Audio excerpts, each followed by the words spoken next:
Good morning, everyone. I am Maria Arab D. Santos, one of Professor Salabayba's graduate school student at UP Diliman, and I am also currently the OIC Research Director of the Marikina Polytechnic College. So I am glad to be able to share with you today my experience in doing qualitative research. So I will discuss to you what is exploratory sequential design.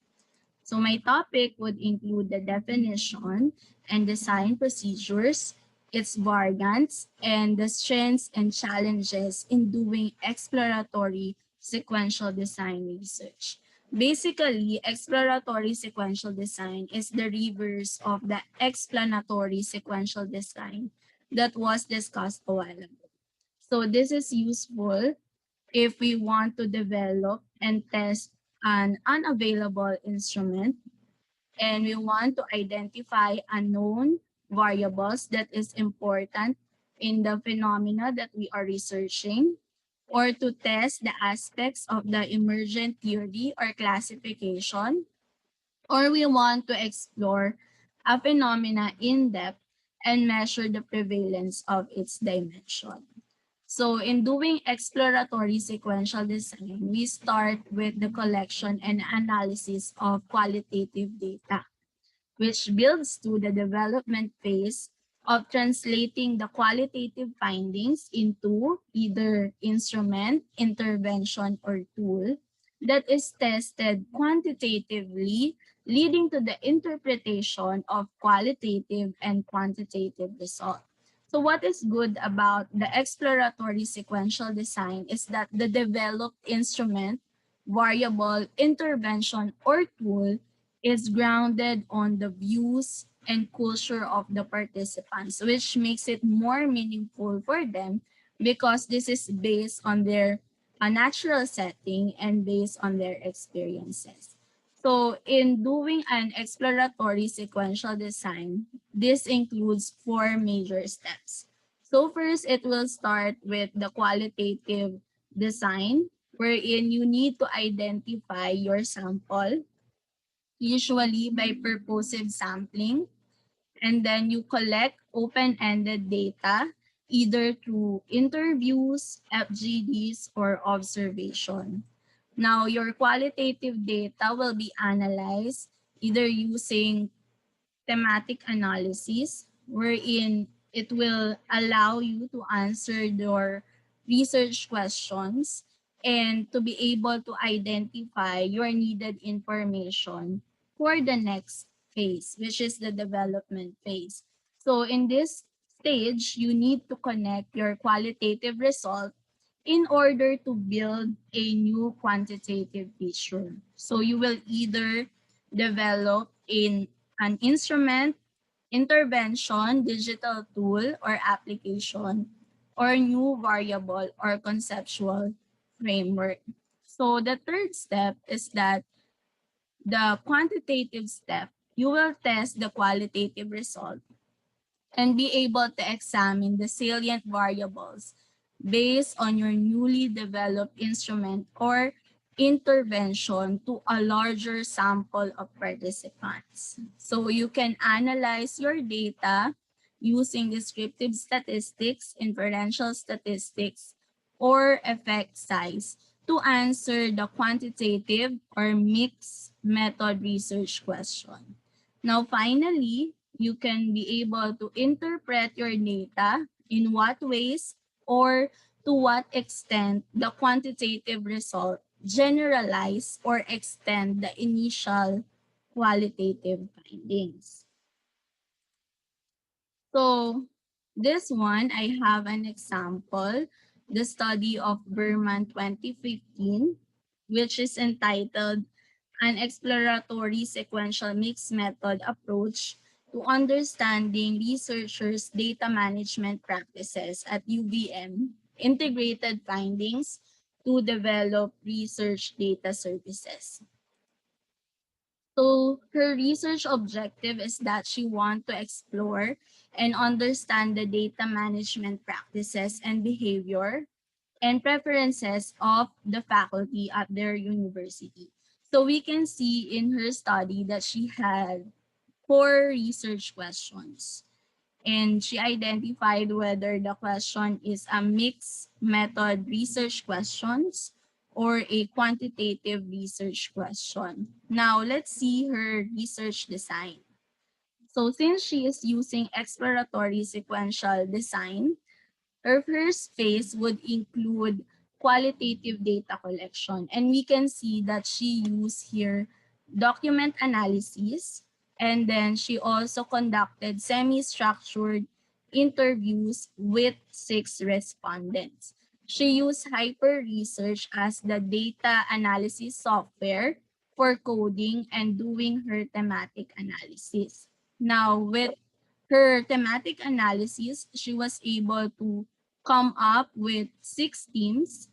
And in developing her survey instrument, she considered 3 themes from her qualitative phase. And she grounded the development of her instrument using the theory of planned behavior scale development.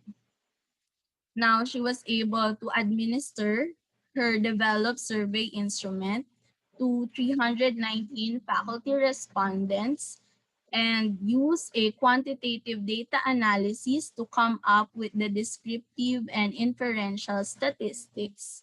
Now, after being able to gather the quantitative data, in her interpretation phase, there is an integration of the qualitative data with the quantitative data to be able to come up with new insights and be able to have an overall understanding of the respondents' data management behavior, challenges, and preferences.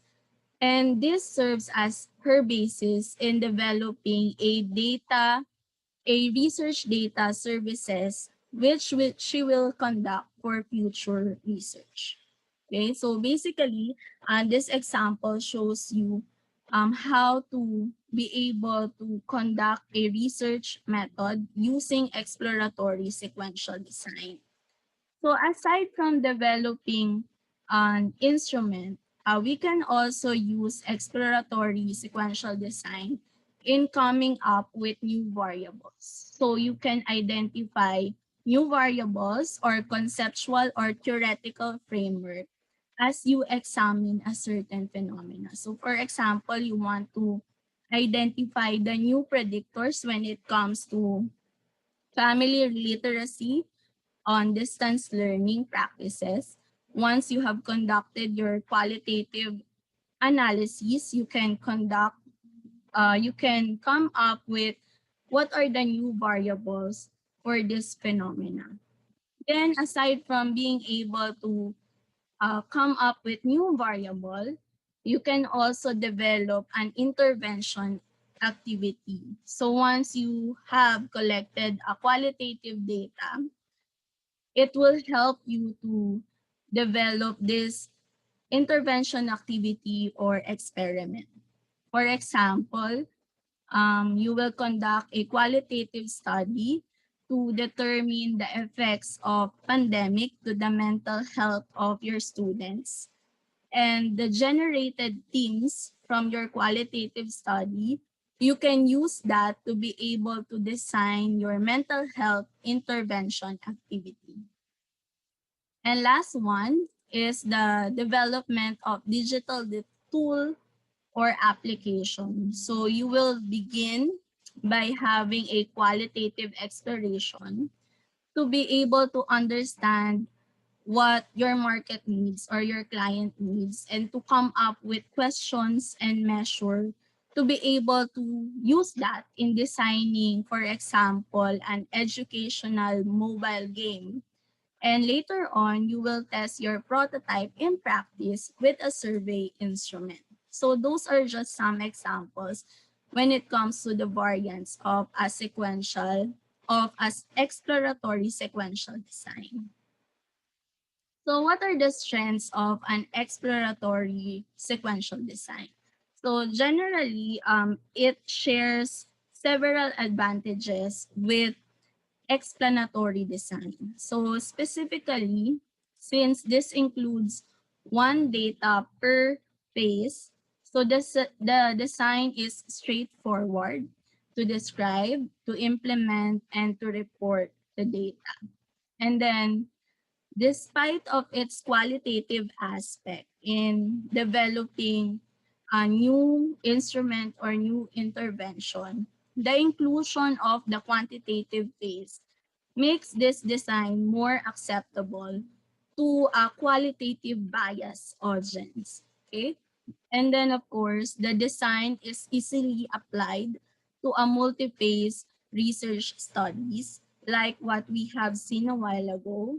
In the development of the survey instrument, it can lead to a future study wherein you will develop a training program for your institution.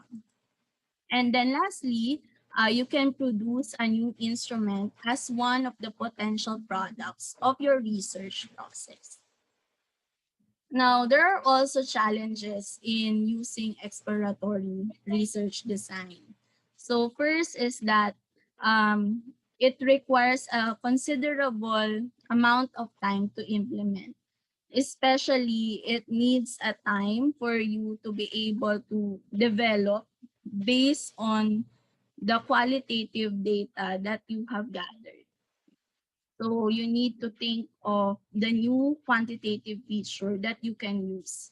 Now, aside from that, there is difficulty in specifying the quantitative base that is needed for approval, especially if you need funds for your research. So in this phase, you really need to provide direction in your proposal, which is difficult because you will only identify the quantitative phase once you are done with your qualitative phase. So you need to really plan on how to include that in your research proposal. The next one is you need to identify different samples for the qualitative phase and then for the quantitative phase of your research. And in doing so, upon collecting your qualitative data, you must be able to decipher or know which of the qualitative data you will use in order to generate your quantitative measures or questions. And then lastly, as a researcher, you need to be skilled in doing both qualitative and quantitative research so that you need to have a certain procedure to ensure that the instrument that you have developed is reliable and valid.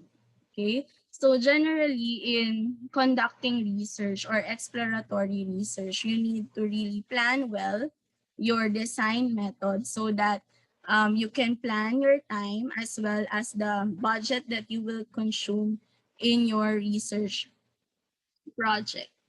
So these are the references that I've used for my discussion. And thank you for listening.